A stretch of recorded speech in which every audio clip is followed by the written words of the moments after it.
Normally a heron lives down there. Bloody thing. So in the far distance you've got the power station, and then you've got the recycling plant, brown building. And this is the back river. The Old Neen, I think they call it.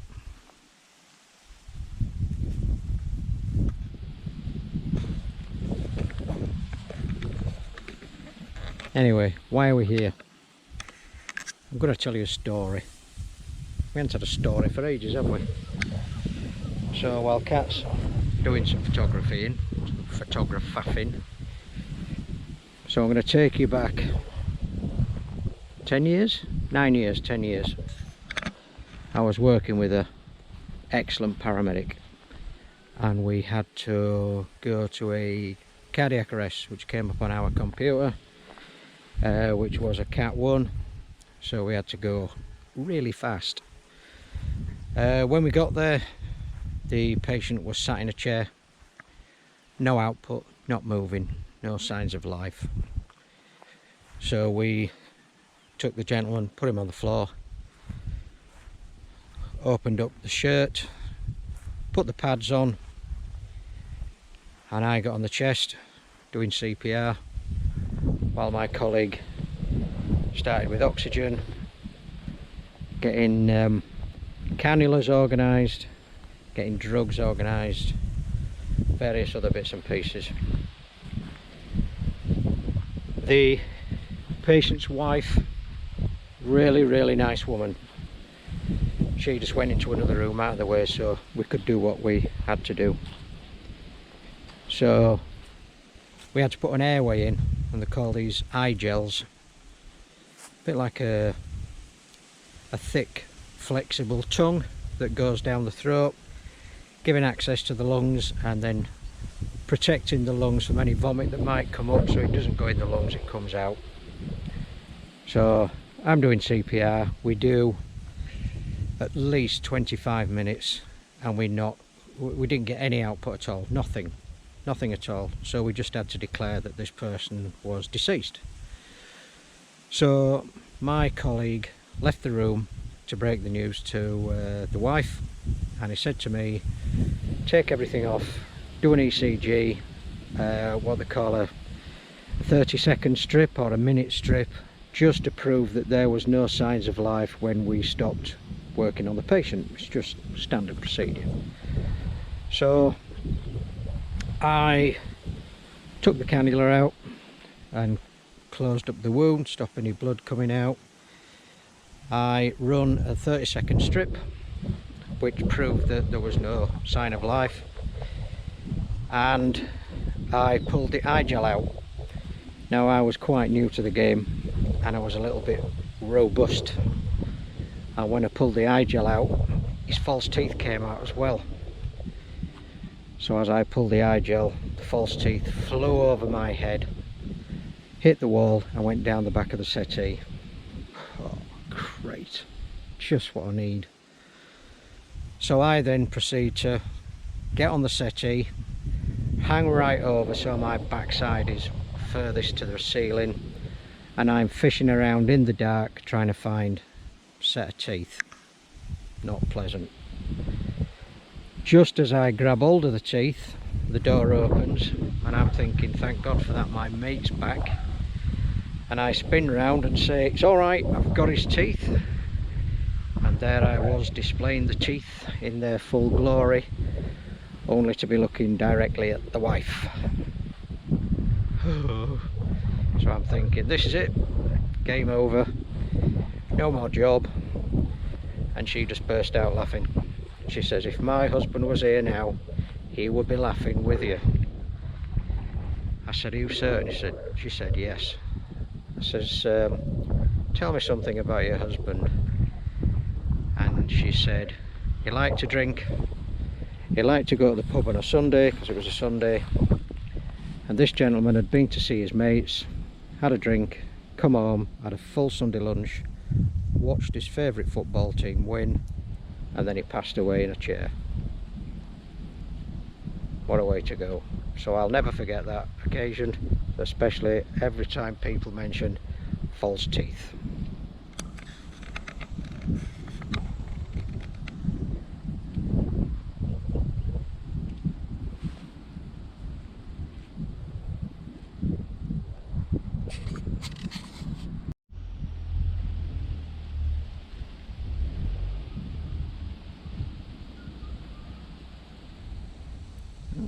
Pheasant over in the field.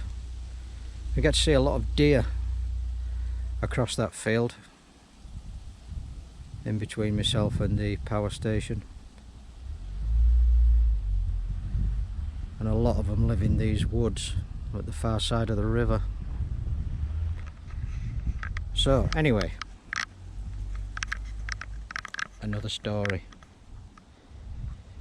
So we got called to bleeding or hemorrhaging in a nightclub. So we turned up at this nightclub, straight across the dance floor. Everybody were dancing round, myself and my colleague, and round the stretcher. We got into the gents' toilets, and there was a gentleman laid face down. His backside was exposed with the biggest gash across one buttock. Oh, it was big. There was a lot of blood. So myself and my colleague basically nipped this up like a puppet's mouth, started taping it together to stop the bleeding. So we successfully got the bleeding under control, started getting a story from this gentleman, and he said that he'd fallen in one of the toilets and cut his backside. So I'm thinking, I'm gonna have to look in this toilet because this doesn't sound right. So I looked in the toilet, and the porcelain toilet had just been kicked to pieces. It was in splinters. So we can only guess that this gentleman was forced into this cubicle. There's only one more place to go. I'm gonna have to go. Nature's calling. And he's crouched over this many splintered porcelain toilet.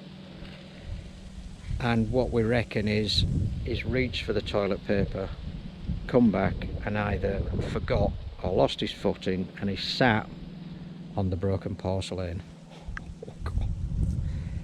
And what we last heard was he had to pull a piece of toilet out of his backside, which then started the bleeding. So we got him sorted out, we got the bleeding sorted out. We then said to him, we need to get you on the stretcher, and he says, I've got to lay face down. I says, that's fine, we'll lay you face down. And he said, can I have a blanket? And I'm thinking, I am boiling in this toilet, why do you need a blanket? He says, put it over my head, because all my mates are on the dance floor, and if I come out with a bleeding backside, I'll never live it down. So we had to take this gentleman out, face down, with a blanket over his head, so his mates couldn't identify him. That's gotta hurt.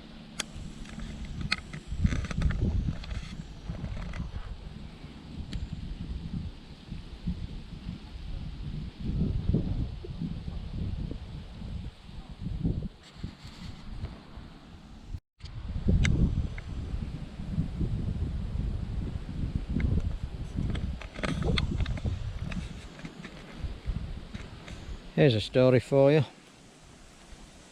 We used to use a phrase called frequent flyers. Patients that we saw perhaps far too often than needed. But in a lot of cases the frequent flyers were really nice people who were quite lonely. They had a lot of comorbidities, a lot of problems, and they just used to call an ambulance. So we just went along. And we used to go to this lady, so we'll call her Doris. And Doris was always sat in the same chair, in the same place, every time we turned up. Until one morning we turned up. It was a Sunday morning, about 8 years ago. And this lady was not in her chair. So I said to my crewmate, this ain't good, mate. Doris is not there. So then We opened the door, she never locked the door. I shouted, "Where are you, Doris?" And she says, "I'm here, I'm in the bedroom." I looked at my mate and I said, "This is not good. Doris is never in the bedroom." And when I went in the bedroom, poor Doris was in a bit of a state. Chest pain throughout the night, and like many little old ladies, didn't want to disturb the ambulance service because she believed we were all asleep. And clearly she didn't understand the concept of doing nights. So my mate says, "I'll do the paperwork, you do an ECG." And those people who are not sure what an ECG is, it's putting 6 wires with sticky dots on your chest. 1, 2, 3, 4, 5 and 6 goes underneath the arm. This gives the machine different views of the heart and how it's responding. So I just did the basic stuff, got the ECG leads on, and I run out a rhythm strip, which is just a printout of what the machine sees so we can interpret it and see what's going on. And I looked at this rhythm strip and I said to my mate, I don't understand this. What on earth's going on? Now my mate was a paramedic, so I trusted him implicitly, and I showed him it and he just said, "Not a clue, I've no idea what's going on." And Doris still had chest pain. So we dealt with the pain until Doris then said, "I suffer with dextrocardia." Now the heart is facing the other way, it's on the other side. So in order to do a successful ECG, we had to do a mirror image of all the dots on the right hand side of the chest. So you think, I can manage that, that's easy enough. So I did an inverse ECG, run the rhythm strip out, and I must have gone white as a sheet because this lady was having a heart attack. So I showed the ECG to my mate and I just said, "Are we going to PPCI, which is primary percutaneous coronary intervention?" That's what the clever people do at the hospital to make you feel better. So he said, "Yeah, we're going to PPCI." So we had to go to Kettering from Peterborough. So we got Doris on board, absolutely solid as a rock, this lady. Nothing seemed to bother her. We got her on the stretcher and we set off at a very rapid pace. Pain was under control, and part of the way through the journey, Doris said to me, "Steve, I'm a bit worried. Will you hold my hand?" So I'm trying to watch the ECG monitor her blood pressure, monitor her heart rate, do my write-ups, monitor everything that's going on, and hold a hand. That's quite difficult when you're doing 85 mile an hour, but I did it, managed.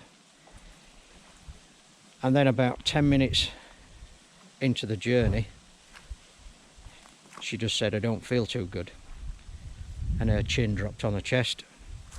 She let go of my hand. I looked at the monitor and the ECG trace had changed significantly. So I just shouted a name, "Doris," top of my voice, and she jumped, put her hand up, put her head up, grabbed hold of my hand, and the ECG went back to where it was before she put her head down. That were enough for me. I tapped on the window to speak to my mate, and I said in a professional voice, "Faster, I think she's just died." So we went faster.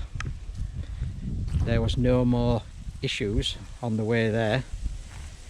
We got Doris to PPCI successfully, and they operated on her, and as far as I know, she was fine.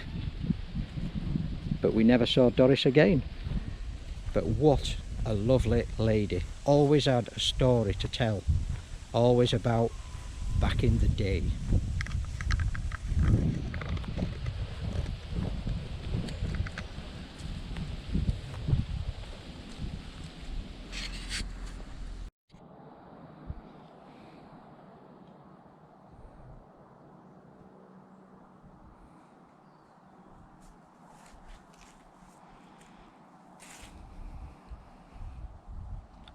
So this is where we see muntjac deer across that far bank.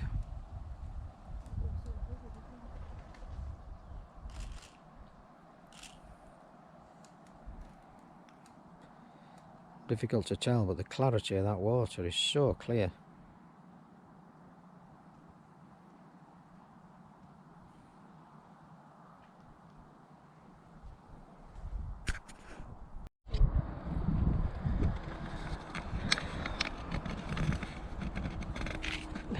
There are some nice areas of Peterborough.